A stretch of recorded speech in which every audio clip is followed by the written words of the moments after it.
And that just what you have to realize is that life is a pattern of immense complexity.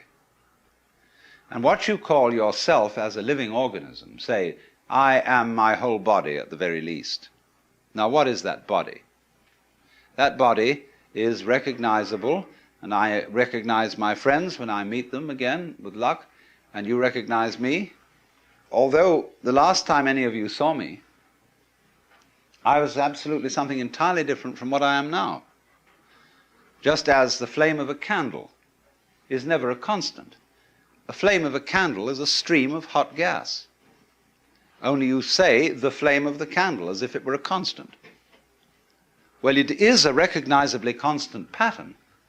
The spear-shaped outline of the flame and its coloration is a constant pattern.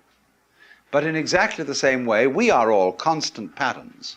And that's all we are. The only thing constant about us at all is the doing rather than the being. It's the way we behave, the way we dance. Only there's no we that dances. There's just the dancing. Just as the flame is the streaming of hot gas, just as a whirlpool in a river is a whirling of streaming water.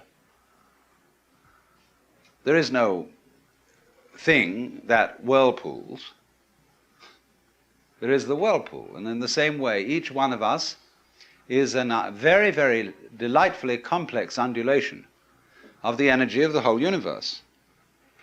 Only by our process of miseducation, we've been deprived of the knowledge of that fact, not as if though there was someone to blame for this, because it's always with our own tacit consent.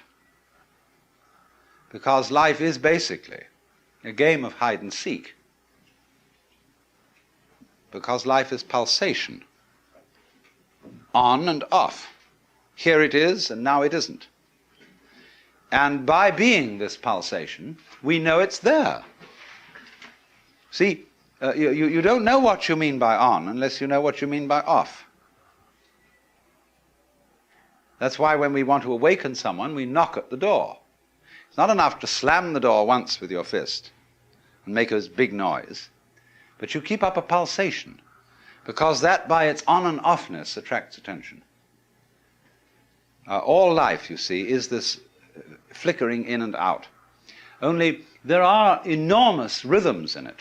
There are very fast flickering ins and outs, like the reaction of light upon our eyes, such that if I take a lighted cigarette in the dark and I spin it, you will see a circle of fire. Because the reflection of that cigarette tip on your retina lasts, it endures. Just in the same way as on a radar screen. An image stays a little while until it's revivified by another round. So in that way, you see, you notice continuity.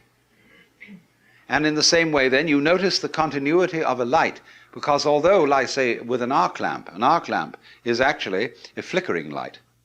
And that's why they don't allow arc lights to be used in any shop where there's a circular saw moving. Because sometimes the flickering speed of the arc light so synchronizes with the turning speed of the teeth on the blade that the teeth look as if they're not moving. And so anybody who might put his hand on the blade would have it chopped off, thinking it was a still one.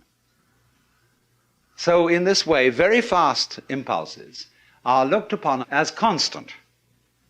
And we see where there are fast impulses a solid thing. When you look at the blade of a propeller or an electric fan, the separated 4 or 3 blades become a solid disk, and you cannot throw an egg through it. Well, so in exactly the same way, you can't put your finger through a rock, because the rock is moving too fast for your finger to go through. That's the meaning of the whole phenomenon of hardness. Hardness in nature is immense energy, but acting in a very concentrated space, restricted space, but going to beat hell. That's why you can't get through it.